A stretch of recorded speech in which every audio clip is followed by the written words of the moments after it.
Good evening, folks, and welcome to the Advent of Code C++ live stream. I am Craig, and tonight, as every night, we are going to be working through the Advent of Code puzzles in C++ just as soon as they drop. Thank you to everybody who's watching this stream live on Twitch, and to everybody watching the replays later on YouTube. You can always find links to my YouTube channel, my Twitch streams, and my GitHub repository where I post all the source code for these solutions. If you're watching on Twitch, you'll find those in my Twitch profile. If you're watching on YouTube, you'll find those in the video description right down there. So we have just a little over 4 minutes until tonight's puzzle drops. First, just an update with some good news. If you watched last night's stream, I had a little bit of a COVID scare yesterday. I got my test back from the county, and it's negative. Have a totally clean bill of health. Thought it would be. I'm totally asymptomatic, but, you know, it's good to get that confirmation. Good to stay safe. So definitely feeling good about that. Since yesterday, I made a little bit of a modification to yesterday's solutions. I'll go ahead and show you that now. I didn't actually change the logic of any of the solutions, but if you'll recall yesterday when we had to parse these binary numbers, because I was trying to go kind of as quickly as possible, I actually used an internal function from the abseil numbers library that isn't part of the public API. And I decided to just write my own little parse binary routine that just parses binary numbers simply from a string. And this parse multi-binary, which will do a vector of binary numbers from a vector of strings. You know, these are handwritten. They're pretty simple. They're not optimized. But that is something that I just put in the IO library, and we can use it again if we find that we need to parse some binary numbers again, which, you know, you never know, but I often find that in Advent of Code puzzles, sometimes you will see similar things that you might have to work on day to day. So we'll see. Maybe we'll get some binary numbers to parse today. Maybe we won't. But nice to have a routine available just in case. So you can see for day 4, I have just a little skeleton already set up here. Just a minimal program. It does nothing. Already threw in the includes for my check library and my IO library because it seems like we do those pretty much every day. And made the build file here, which tells the Bazel build system that we're using how to build that executable. And I can even go ahead and, you know, build and run it here, and, you know, it just returns 0. It does nothing so far. But we are all ready to start just as soon as the puzzle unlocks, which it looks like will happen in about 95 seconds.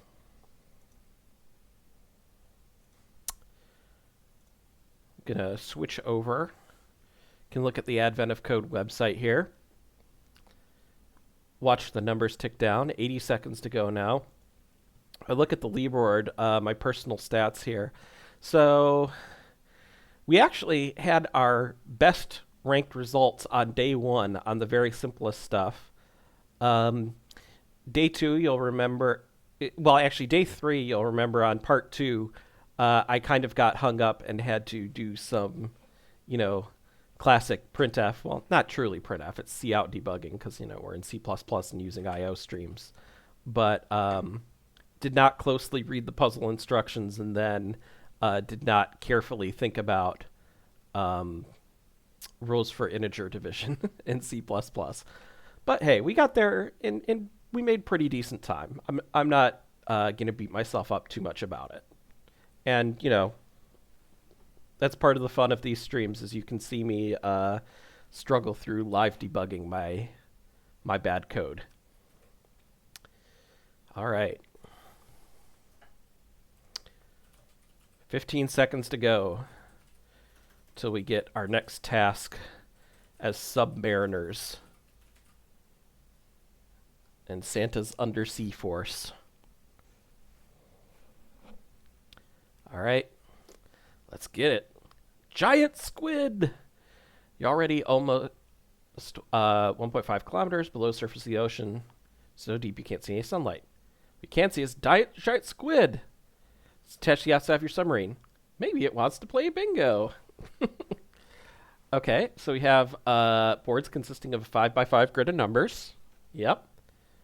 Numbers are chosen at number, and the chosen number is marked on all boards on which it appears.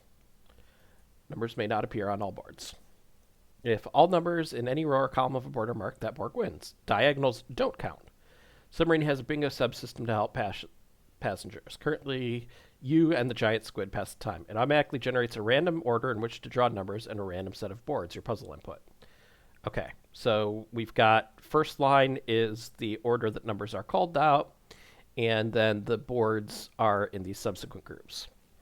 After the first 5 numbers are drawn, there are no winners, but the boards are marked as follows. So we mark certain numbers in the board. After the next 6 numbers are drawn, there are still no winners. Finally, 24 is drawn. At this point, the third board wins because it has at least one complete row or column of marked numbers. Okay? Score of the winning board can now be calculated. Start by finding the sum of all unmarked numbers on that board, then multiply that sum by the number that was just called when the board won to get the final score. To guarantee victory, figure out which board will win first, and then figure out what the final score will be if we choose that board. Okay, so let's go ahead and save our input here.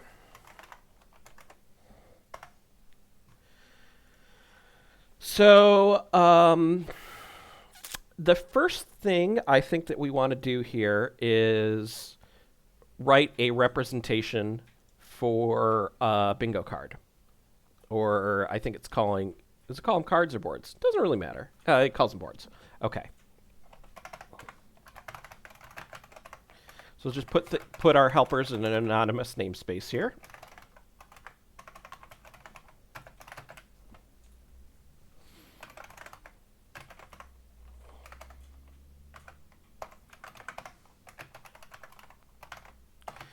And we will represent the board. It's going to be a 5x5 array. And we're also going to have, so there'll be a 5x5 array of numbers in the board. And we also need to have some way to represent whether a number has been marked or not. So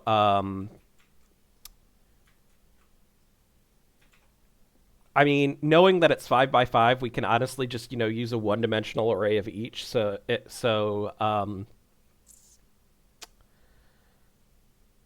you know what? I'm just going to do this the simplest possible way. Even though, we could, do this more efficiently by having like a bit vector to store like whether things are marked or not. I'm going to do this a way that is simple for me as opposed to absolutely the most efficient possible thing, and I might choose to revise it later. So we'll have a 2-dimensional array of arrays of integers where there are, 5 elements in each dimension.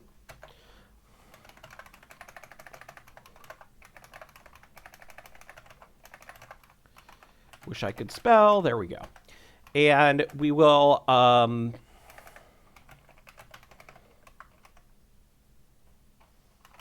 similarly have a 2-dimensional array of bools that will represent whether numbers are marked.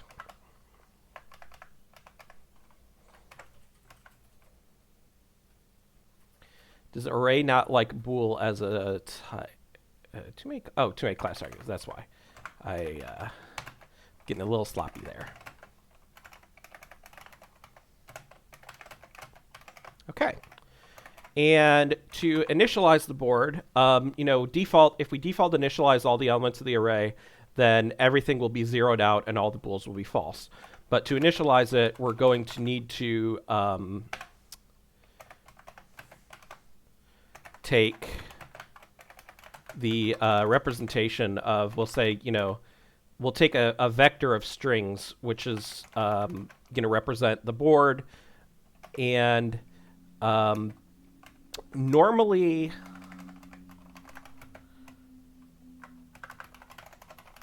you don't want to do work that can fail in the constructor, but we're just going quickly here. and we'll just use our check macro to make sure that things parse properly. So I'm not going to worry too much about messing things up. So first of all, we should expect that the number of lines is equal to 5, because there are 5 rows in the board. And then for row equals 0,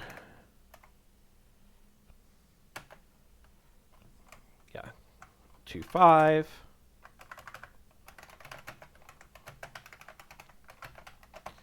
We're going to parse each of the lines, so we expect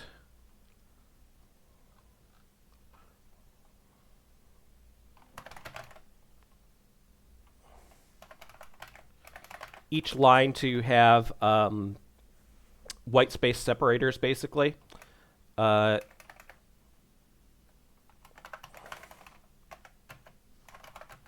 And we can use the abseil stir split function to get those out of the line. So we'll say abseil stir split.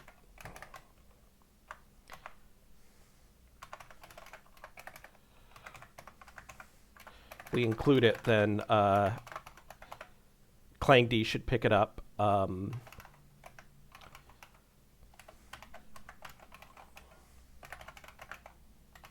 And we can, yeah. And then it'll give us the convenient autocomplete. So say lines, and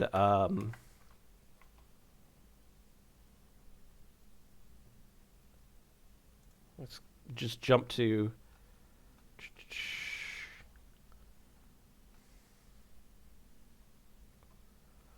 we should be able to give it just oh, not because it's not, you know, all of the lines. It's the one individual line at that row. And if do we have to do anything special? By default, empty strings are included in like third predicate. Okay.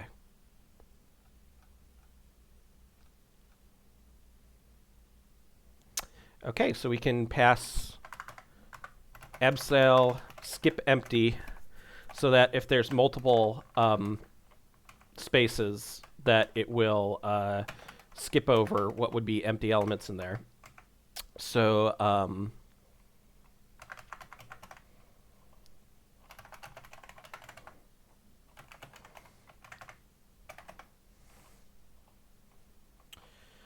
then we will say we will use simple abseil simple A2I to parse that line part and save it into the number and check that it was successful. And we will then say that numbers for that row and that column is equal to that number that we just parsed. And we should increment column after we set that to go on to the next one. We should check that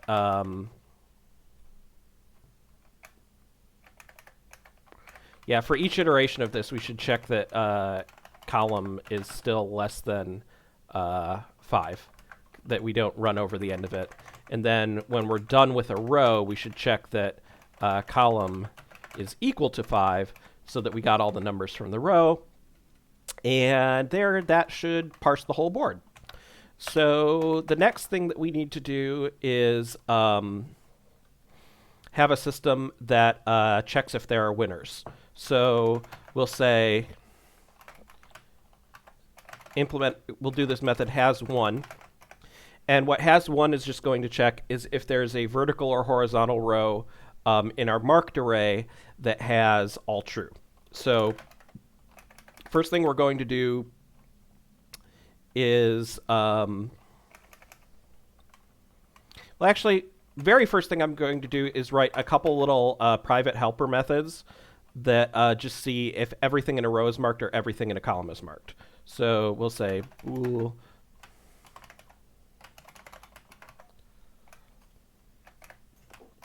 We can just say winning row.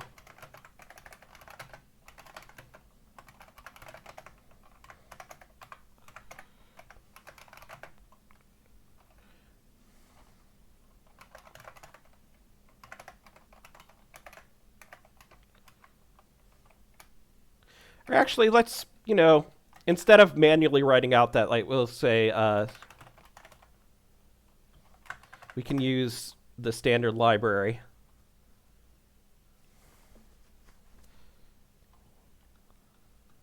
You actually have to use a predicate for that, or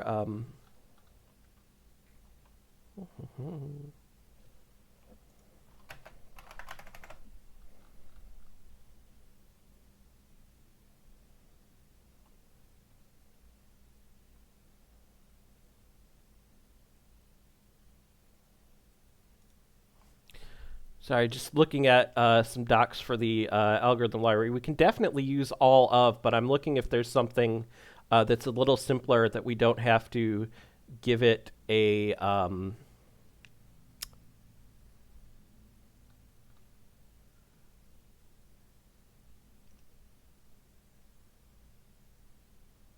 yeah, we can just use count. Yeah, okay. I'll say we'll use standard count.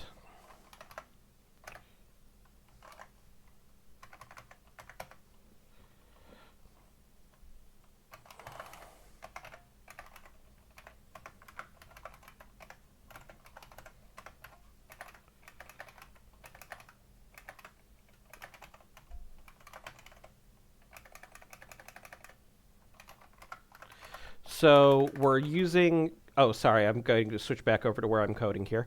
So we're going to use standard count here to count the number of elements in the row that are equal to true. And if that is equal to 5, then we have a winning row. And we can do something very similar. Well, actually, it's a little more difficult to write a winning column routine, because to actually get that to work with the standard library stuff, we would have to transpose the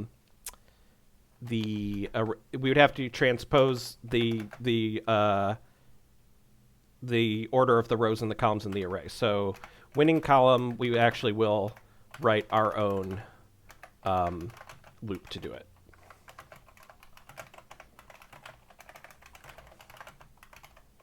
And that should be column.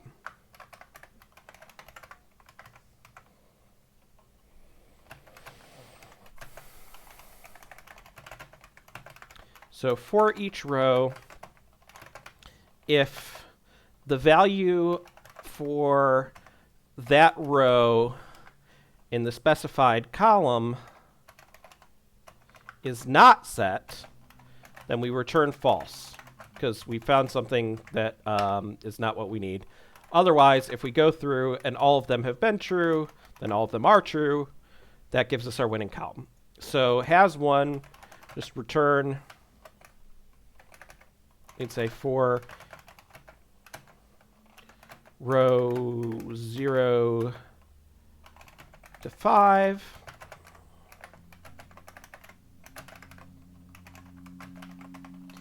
if that row is a winning row, then we can immediately return true, because we've got ourselves a winner.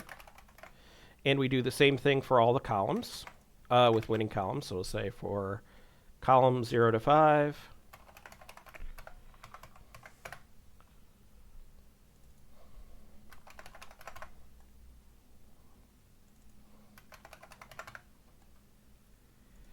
if we have a winning column, return true. And if we've searched all the rows and the columns and we have no winners, we are going to return false. So that is our win search function. The next thing that we need to do is just be able to mark a number. So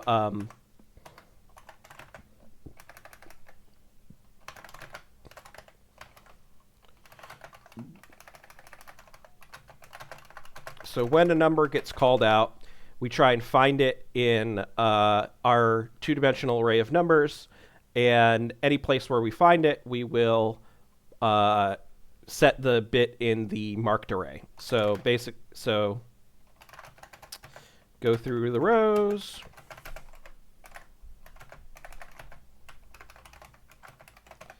And inside those, go through the columns.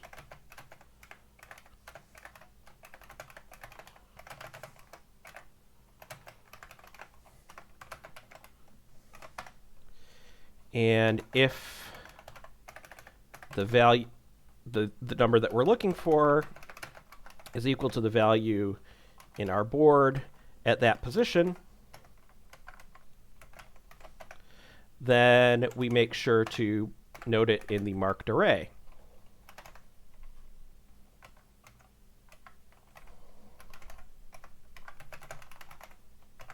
Now, I don't know. I think legal bingo cards don't have duplicate numbers on them, but just in case, we will not terminate early in this case. We will still look for everything. So the final thing we need to know from a card is how to score it. We need the sum of all the unmarked numbers on the board, and then we multiply by the number that was just called when the board won. Okay, so we will say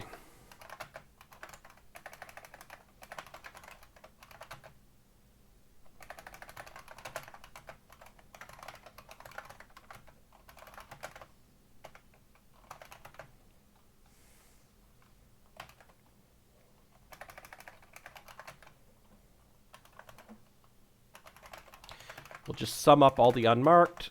So for, again, these nested loops over all the rows.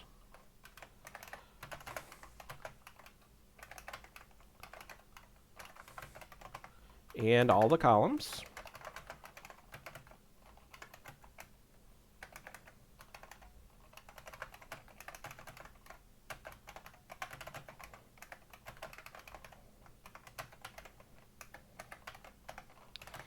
If it is not marked in our marked array,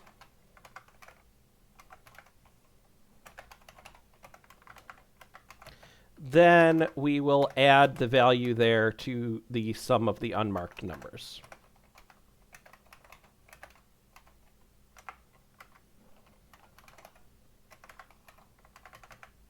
And then after we have summed all those up, we multiply it by the number that was just called to get our score. Okay. So now we have all the functionality that we need from our board class. Now we need to do the I/O to actually read stuff in and play the game. So first thing we'll do is we'll get our vector of strings.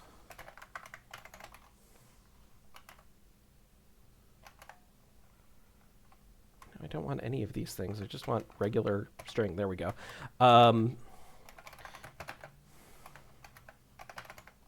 Using our read lines from file routine. And we will use the first argument of the program to get all that stuff. Once we get the lines, we have another routine that will split those by new lines to get like segments.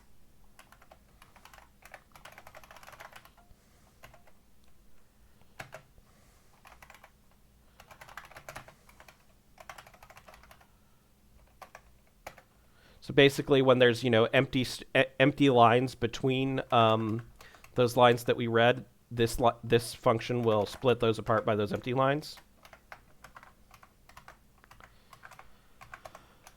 Now, the first segment should be a comma-separated list of the numbers to call. So we'll go ahead and parse that now. So we'll just say.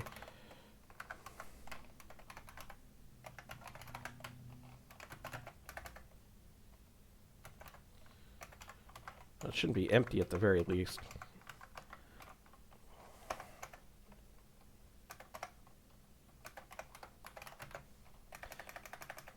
So we'll go ahead and say for... so the first one should just be one line, actually. So we'll just say check segments.front.size is 1. And assuming that's all true, then we can actually iterate through and get our sequence of called numbers.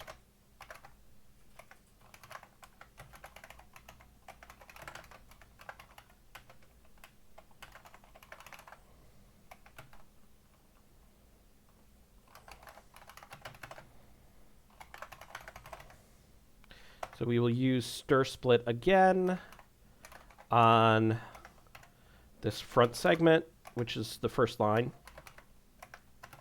We will split that by commas. And for each of those, we will check that we can parse the integer. So we'll say we'll use simple a to I once again to do that.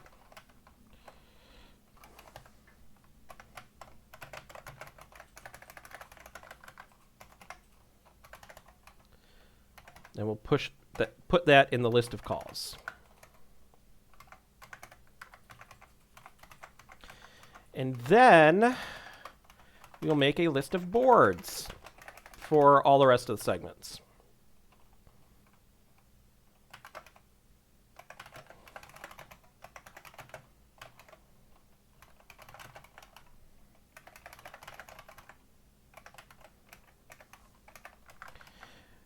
But we want to start one past the beginning of segments because the first one obviously is the list of calls. So I'm actually just going to use iterators.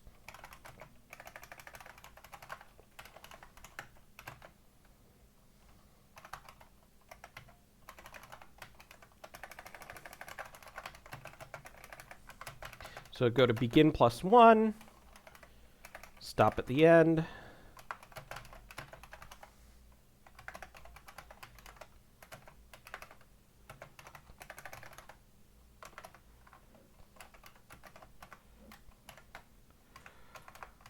Okay.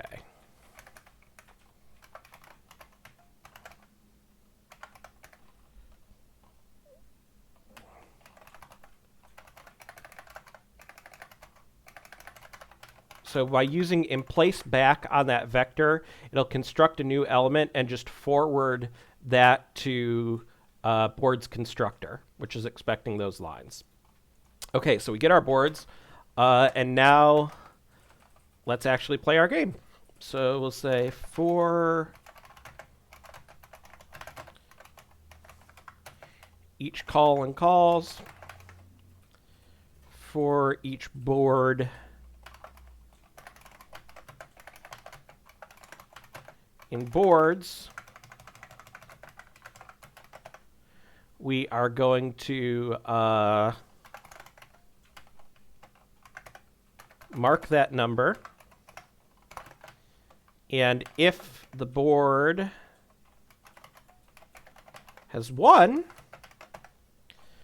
then we are going to write out the score for the winning board.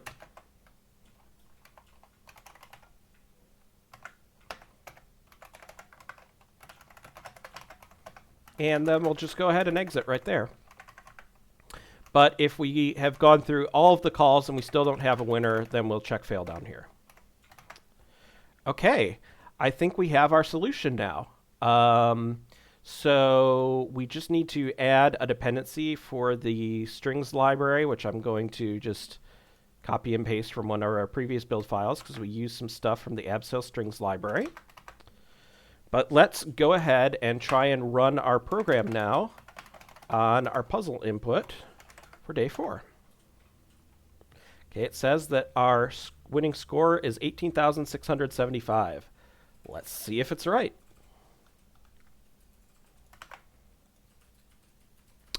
Not the right answer. Okay.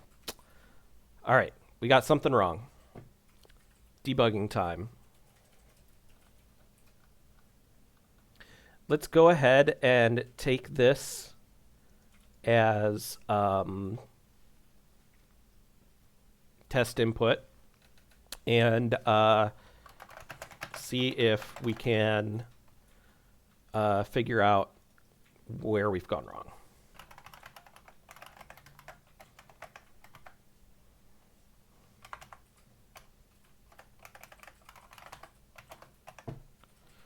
So it says 2051 is the answer, which is not right. Um,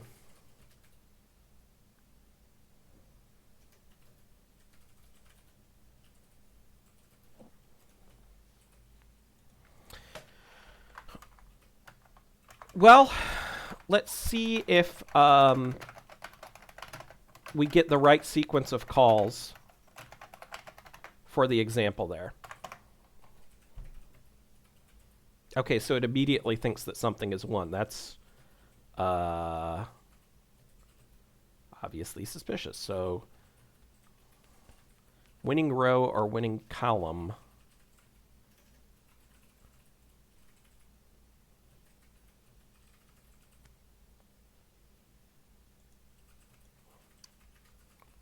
Seems to be wrong.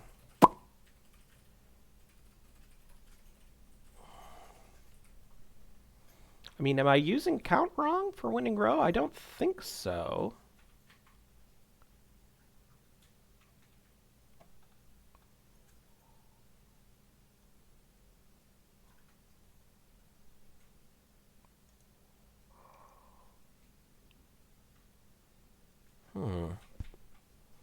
Yeah, the problem is obviously that we think that we've won when we haven't.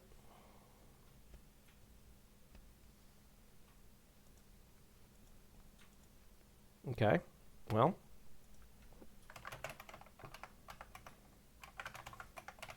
A little more debugging.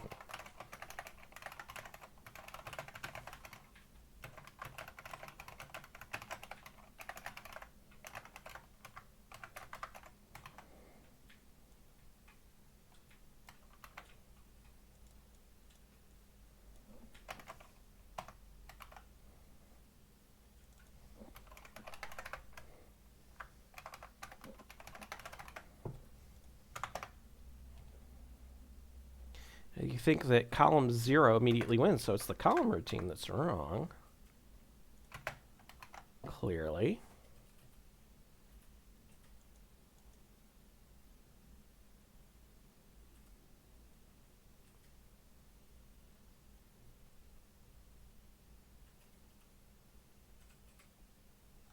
Yeah, but this should all still be initialized to false.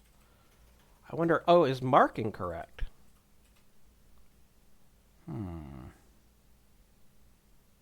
Don't think so. But let's go ahead and put that in there.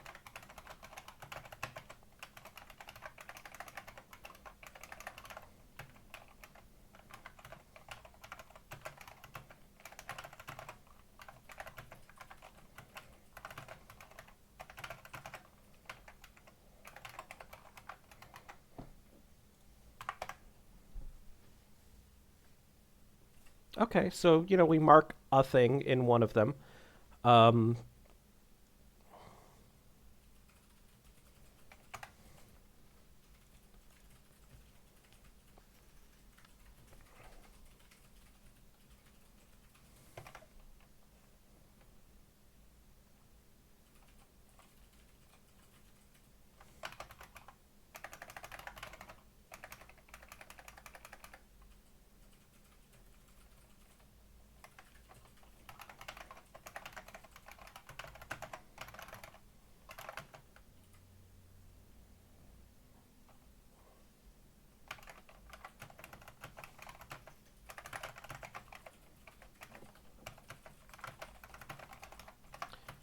let's just make sure this is going the way that I expect it.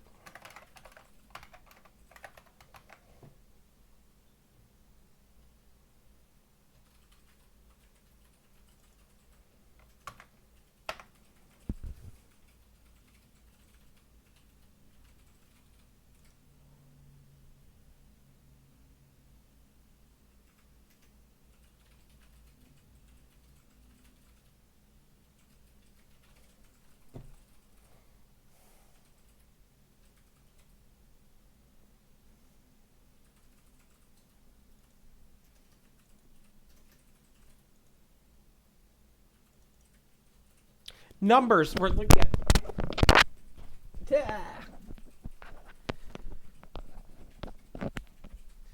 I got so excited that I popped my my headphone out there. But the really obvious thing here is that we are looking at numbers as the numbers array as opposed to the marked array. And I feel quite foolish now, but I'm pretty sure that this will give us the right result. Okay. That gives us the expected result for the original input, so going to go ahead and run it on the actual puzzle input. Oh boy. I once again feel quite embarrassed. But I will go ahead and put that result into the puzzle and see if we got it right. There we go. Okay. On the other hand, it might be wise to try a different strategy. Let the squid win. You aren't sure how many bingo boards a giant squid could play at once, so rather than waste time counting stars, the safe thing to do is figure out which board will win last and choose that one. Okay.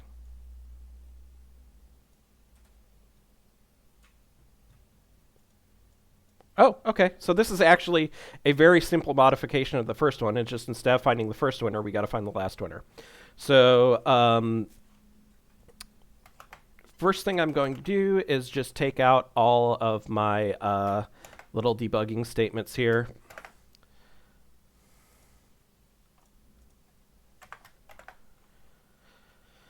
I do feel quite foolish, but hey, it happens. Okay. Gonna make a little commit with this part of the solution.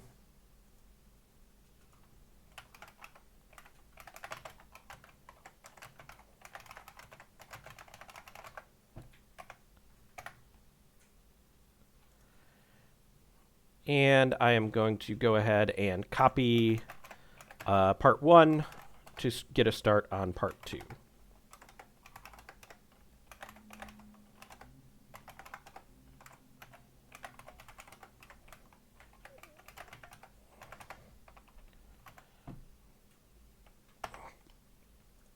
Okay.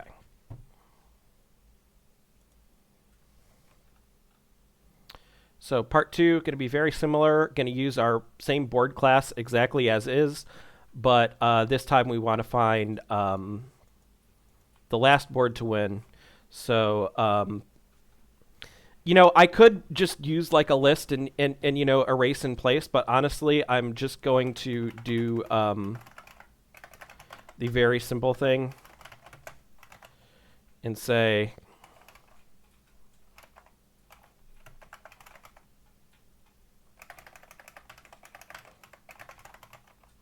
and we'll just copy it in. So if a board has not, if we get to a point where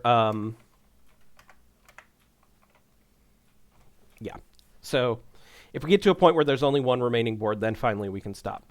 But if a board has one in this list of boards, then we take it out of consideration. So if a board has not one, we will put a copy in remaining boards, and it gets to live another day. So then we'll say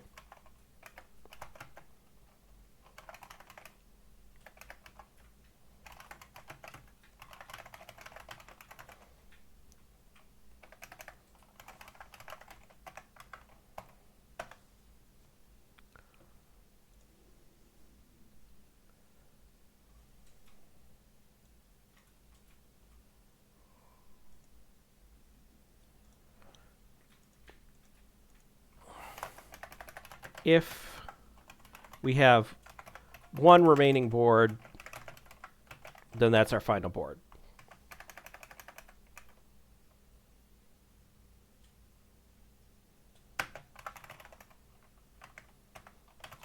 So at the end of this loop, by the time we actually break out of it, we should have our one remaining board.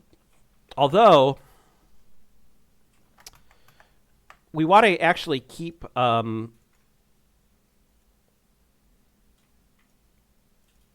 we want to keep running the sequence of calls because we have to find how what the score of the board is when it finally does win. So actually, what I'm going to do here is we'll say else if the board has won and it's the only board. At this point, now we have a winner, and we want to print out the score for that last to win board.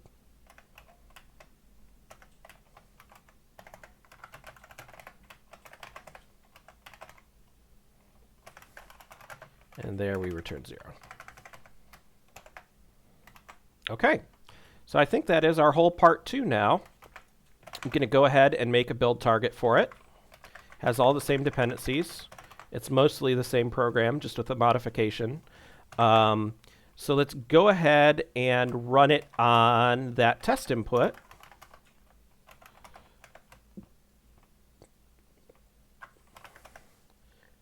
For the test input, it gives us 1924, which is correct according to the page. Let's run it for our actual puzzle input. Okay, 10,030 is our result. Let's see if that's correct. All right, another gold star. So, let's see where we did overall on the stats. Okay. Below 3,000, so best we've done since day 1. That's nice. Looking at the solution for this, what I'm proud of is, I think the board class is nice. I think it is a good abstraction of everything that we need for the solution to this puzzle. What I'm not proud of is me looking in the array of numbers instead of the array of marked to try and figure out if rows or columns were winning. That was kind of an embarrassing oversight on my part, and I guess what I would really say is it illustrates a little bit.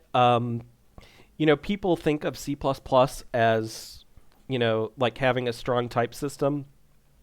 This is a case where it's not actually that strong because all the integer types can kind of stand in for, can basically be implicitly cast to each other. And that includes bools. Bools count as an integer type. So, like we were searching for true in what was originally an array of numbers, which was an array of ints. And we were, checking a condition with, the not operator on, what was originally an integer. And so if C++ had a really strong type system, then the type system would have caught that for us and said, you're trying to treat these ints like bools. You have to explicitly write some comparisons in there. So, that's a case of the language being a little lenient and then not catching my mistake. But still, I feel pretty well about how we did. This was fun. Thank you all for watching. Once again, if you are watching live on Twitch, you can find the links to my GitHub repo and my YouTube channel, where all of the replays are, in my channel profile. If you're watching the replay later on YouTube, there will be links to the Twitch channel for the live streams, and once again, my GitHub repo down in the description. Thanks again, everyone, for watching. I'll see you tomorrow night. Bye-bye.